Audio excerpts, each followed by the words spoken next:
Bonjour à tous, Jean-Charles Maillère, bonjour. Bonjour Marie-Leila. Merci d'être avec nous à l'occasion de la fête de Saint-Vincent-de-Paul. Vous êtes le directeur de la communication de la Société de Saint-Vincent-de-Paul, une association caritative au service des plus fragiles fondée par Frédéric Ozanam il y a 190 ans déjà. Et oui, 190 ans. Un bel anniversaire. Merci, 190 ans, malheureusement... 190 ans, c'est long et la pauvreté est toujours là. C'est pas terminé. Et c'est pas terminé. Et en même temps, c'est une joie de cheminer avec les personnes qu'on accueille au sein de notre association depuis 190 ans, parce qu'elles nous apportent énormément et puis on essaie de leur apporter aussi un petit peu. Alors, quelles sont les valeurs que vous prenez à Saint-Vincent-de-Paul? C'est des valeurs avant tout de rencontre. On est là pour rencontrer des gens qui sont dans des situations de fragilité.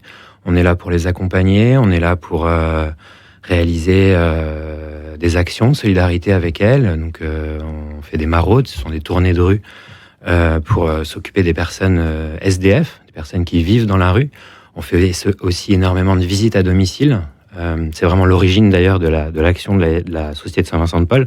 L'action de notre fondateur Frédéric Ozanam, c'était aller à la rencontre des personnes en situation de fragilité chez elles, donc la visite à domicile.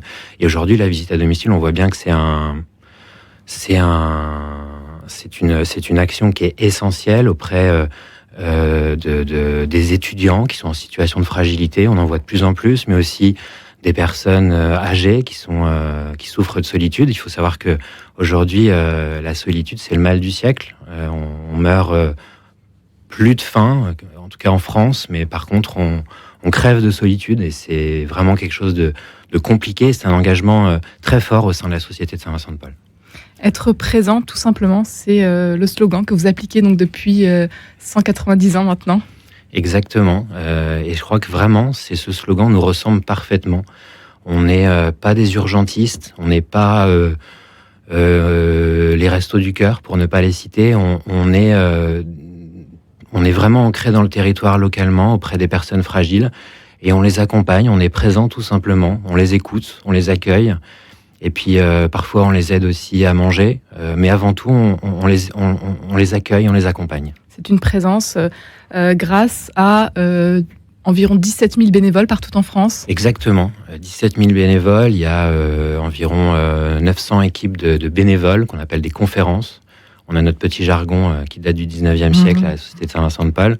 C'est pour ça d'ailleurs qu'on s'appelle société et qu'on n'a pas ce terme association, mais on est bien une association, loi 1901, reconnue d'utilité publique. Et à Paris, vous êtes combien de bénévoles?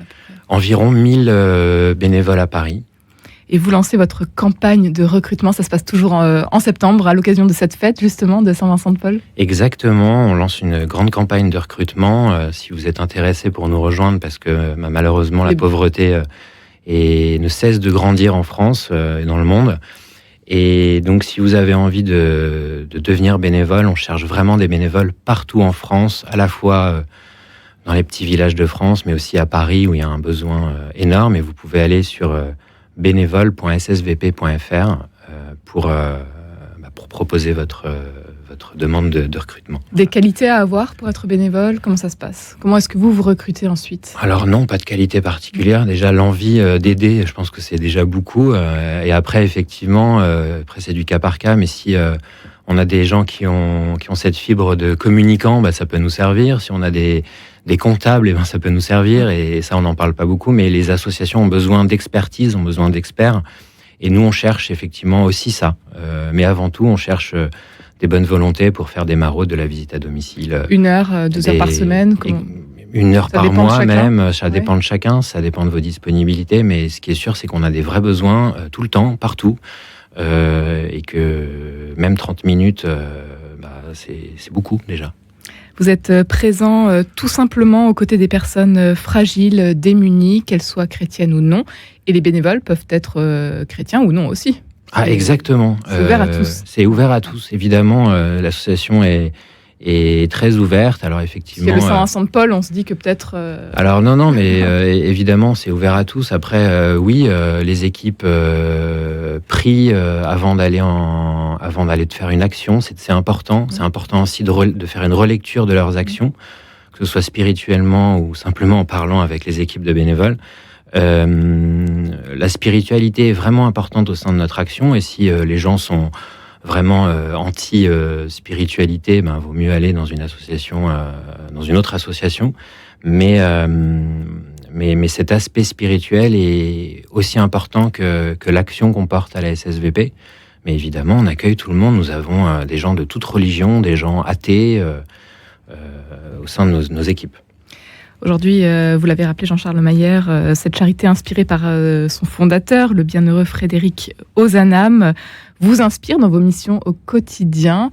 Vous, personnellement, comment est-ce qu'il vous accompagne? Comment est-ce qu'il vous porte dans votre mission? Ça fait maintenant 8 ans que vous êtes engagé au sein de la Société Saint-Vincent-de-Paul. Exactement. Alors moi, oui, évidemment, le fondateur m'inspire. Saint-Vincent-de-Paul m'inspire aussi. D'ailleurs, c'est marrant, mais depuis 8 ans, j'ai l'impression qu'il me suit un peu partout dans ma vie maintenant. J'ai pas mal de clins d'œil de Saint-Vincent-de-Paul. Moi, je viens pas du tout de ce secteur-là. Je viens plutôt du secteur... donc, je suis un communicant du luxe et du divertissement. J'ai plutôt travaillé là-dedans dans mes plus jeunes années. Et depuis 8 ans, alors... je gagne un peu moins bien ma vie, mais je suis beaucoup plus heureux dans le secteur associatif et je préfère le bonheur au reste. Et c'est vraiment important pour moi. Et c'est vrai que je suis très heureux au sein de cette association. Nous avons des gros challenges de communication. La Cité Saint-Vincent-de-Paul est une grosse association. Néanmoins, on a des déficits de notoriété qui sont importants. Et donc, c'est hyper intéressant d'essayer de gravir cette montagne pour faire parler de nous, qu'on nous reconnaisse. Et d'ailleurs, on a eu la reine Elisabeth qui est venue dans la reine Elisabeth, je me trompe tout le temps, c'est horrible. La reine Camilla qui est venue dans un de nos centres à Bordeaux il y a quelques jours. Et c'était une reconnaissance pour nous de voir en fait que on est une association qui est connue dans le monde entier. On est présent dans 150 pays, on existe depuis 190 ans. Et quand on voit des personnalités comme ça s'intéresser localement à des entre guillemets des petits centres associatifs, je trouve que c'est une belle reconnaissance pour la Société de Saint-Vincent-de-Paul. Et vraiment, on rame, mais on a des résultats qui commencent à voir le jour à la Société de Saint-Vincent-de-Paul. Pour revenir sur votre spiritualité, du coup, vous avez réussi un peu à concilier finalement votre spiritualité et votre mission. Aujourd'hui, tout se rejoint. Alors, d'où peut-être ce bonheur ou pour être très honnête avec vous, je travaille pour la Société Saint-Vincent-de-Paul, mais je ne suis pas catholique, je suis juif et j'en suis très heureux néanmoins. Donc, comme quoi l'association est vraiment très ouverte. Je l'ai jamais dit publiquement, mais voilà. Donc, il y a un DIRCOM juif à la Société de Saint-Vincent-de-Paul et je crois que ça se passe très bien. On arrive bien à collaborer ensemble. Je suis très heureux dans cette association, malgré, je sais pas, je pense que je dois apporter aussi quelque chose d'autre et on chemine bien tous ensemble. Il y a du travail en termes de communication, vous l'avez dit. Aujourd'hui, vous offrez des places, vous invitez des personnes en précarité à un grand spectacle, celui de Bernadette de Lourdes. Exactement, on a décidé d'offrir 1000 places à un très beau spectacle qui s'appelle Bernadette de Lourdes, effectivement, qui fait tout le tour de la France, dans tous les zéniths de France. Je crois qu'il y a 19 zéniths en France. Et on a décidé d'inviter 1000 personnes qui sont fragilisées par la vie, cabossées par la vie, à venir voir un beau spectacle, parce qu'en fait, c'est hyper important que ces personnes aussi aient accès à la culture, accès au beau. On est vraiment ravis de ce partenariat et on l'a vécu là à Paris pendant quelques jours. On a vu ces personnes émues aux larmes en sortant de ce spectacle et c'est vraiment ça l'essence de la Société de Saint-Vincent-de-Paul. Leur permettre un accès à la culture. Exactement. Comme les autres. Comment on peut faire si on a envie d'aller voir cette pièce de théâtre avec vous, justement, ce spectacle plutôt? Alors, vous pouvez aller, pour le grand public, aller sur le site de Bernadette de Lourdes et prendre des places. Et si on n'a pas les moyens. Et si on n'a pas les moyens, en fait, nous, ce qu'on fait, c'est qu'on fait, on passe par nos bénévoles qui accompagnent au quotidien, sur le long terme, des personnes qu'elles ont identifiées. D'accord. Et donc, c'est les bénévoles, en fait, qui vont aller ensemble voir ce spectacle. Donc, c'est vraiment un chemin aussi entre bénévoles et personnes accueillies pour qu'ils puissent vivre un moment heureux ensemble. Parce que c'est aussi ça l'important quand on est dans le monde associatif et qu'on s'occupe des personnes en fragilité, c'est que c'est pas juste des moments tristes qu'on doit vivre ensemble, mais ce sont des moments heureux, et ça permet aussi ça d'aller voir un spectacle de cette qualité. Ça rejoint également ces lieux sourires que vous avez ouverts un petit peu partout en France, dernièrement encore à Nancy récemment. Qu'est-ce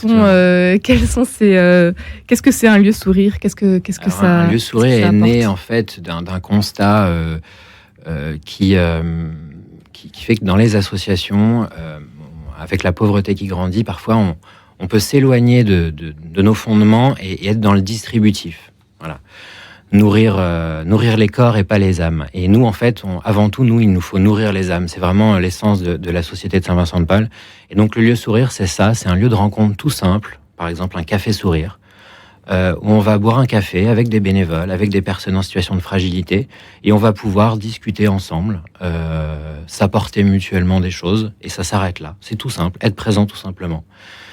C'est ça, un lieu sourire. Et en fait, ça, on va essayer de l'exporter vraiment dans toutes nos actions, dans tous nos centres de distribution, où il y aura un espace d'un café sourire pour prendre le temps de parler et essayer parfois de ne pas être seulement dans le distributif, mais être aussi dans la rencontre. Une belle rencontre que vous avez fait dernièrement, Jean-Charles Mayer, pour terminer cette émission. Une belle rencontre écoutez, j'étais au spectacle de Bernadette de Lourdes pendant 4 jours à Paris, là.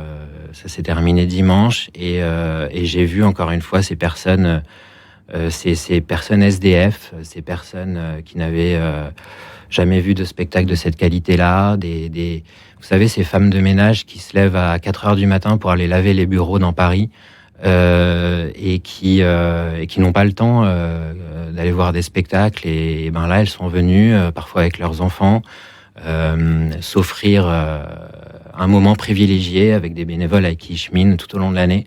Et en fait, ça, c'est des rencontres extraordinaires, et je vous invite tous à le vivre en étant bénévole à la Société de Saint-Vincent-de-Paul, parce que c'est ça, en fait, l'engagement bénévole, c'est de vivre des rencontres absolument extraordinaires avec des personnes qui nous apportent énormément. Les personnes fragiles nous apportent beaucoup plus que ce que l'on donne, j'en sais rien, mais en tout cas, on s'apporte vraiment mutuellement. Voilà. Un grand merci, Jean-Charles Mayer, d'avoir été avec nous aujourd'hui. Toutes les informations à retrouver, bien évidemment, sur votre site internet www.ssvp.fr.